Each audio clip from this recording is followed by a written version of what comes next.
Welcome to my first YouTube video where I actually explain what I do, because honestly this YouTube channel is a bit mixed. It's a bit confusing because there is so much stuff on it. So I have videos for games, which is something that I did a long time ago, and I kind of still play games, you know, like a bit of PlayStation, which is something I'm going to be speaking about today. But basically this YouTube channel, I'm going to be putting a lot of content about, mostly engineering related stuff. A bit of mechanics as well, which is also, if you want to consider it, it might be engineering as well, so engineers build that. So yeah, today's first video, I'm actually going to be speaking about the PS4. Because I bought a PS4 for 40 quid, 40 pounds, and the console was, it was faulty, apparently. But it didn't seem faulty, because I thought it was perfectly fine. I thought it had bad thermal paste because the fan was heating up, was the turbine. It sounded like an airplane taking off after starting games. It was really dusty. I could see the dust from outside, inside, like no sorts of x-rays or anything like that, but by looking at the back of the console you could see dust inside, pretty badly. So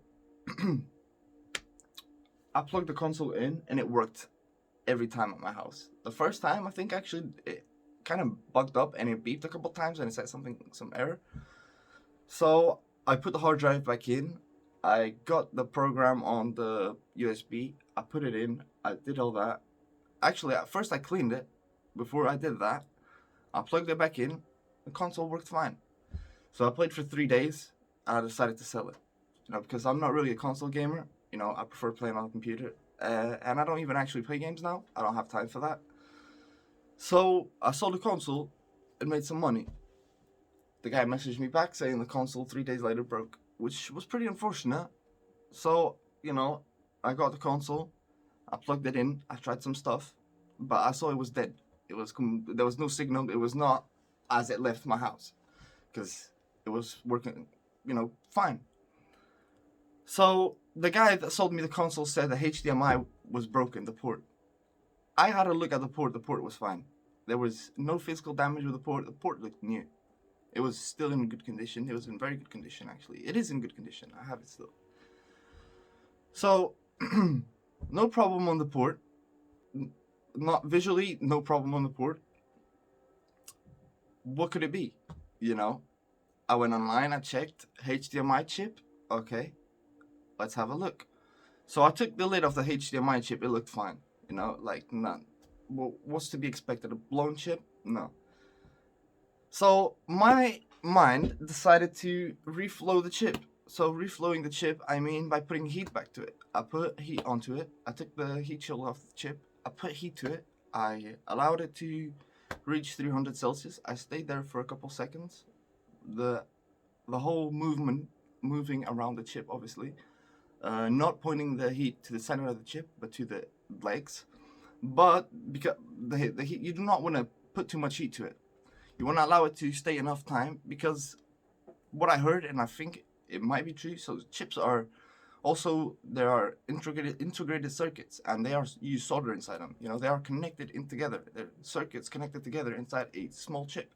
And what can happen, because these chips heat up, one of those, the circuit inside breaks. And what you can do is basically put heat to it, a lot of heat, and make the solder inside there basically melt again and reflow all the components back together. That's what it does. So I got the console here and it's working fine. I've been testing it for 2 days because I reflowed it, and as soon as I was, to my surprise, it actually worked. I put it in the console and it fired up first time. So the only game I actually play on this is because I don't know why, it's actually a fun game, So yeah, the console. I don't know what to do with this actually, because I'm not really a console gamer, but I might actually keep this because, I bought it for 40 pounds. I just need a controller because it did not come with a controller. But other than that, I cannot go wrong for it. Working perfectly fine. It's completely dusted because I actually cleaned it properly well and repasted it. I do need to do that again. But the reason why I didn't repaste it yet is because the paste that I had used in it is actually alright. It's well, alright. It's very good paste. It's one of the best pastes, crying out.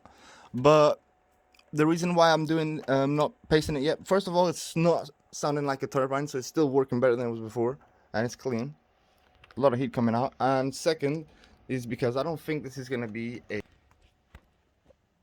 permanent fix. I think this is a temporary fix, so that is why I am categorizing this as part 1 of this video, because I think there might be a part 2 later. I don't know how late and if there is gonna be one, but I suspect there is, because honestly, you know, how can you repair a chip by giving it heat? You know, you can, but you know, it just doesn't seem feasible. The chip is faulty, so it needs to be replaced. So I am gonna put a part 2, and we're gonna try this again another day. I hope you enjoyed this video, and I hope you learned something from it, and I hope you try this. So basically the procedure is to remove the metal thing from the heat shield from the chip, or the MI shield from the chip. Put heat to it as if you were removing it, you know. Leave it for a couple 10 seconds at 300 degrees. No, probably a little bit more than 10 seconds. No more than 15. Good heat to it without destroying it. Take the heat out, put it back in the console, and see if it works. If it doesn't work, you replace the chip.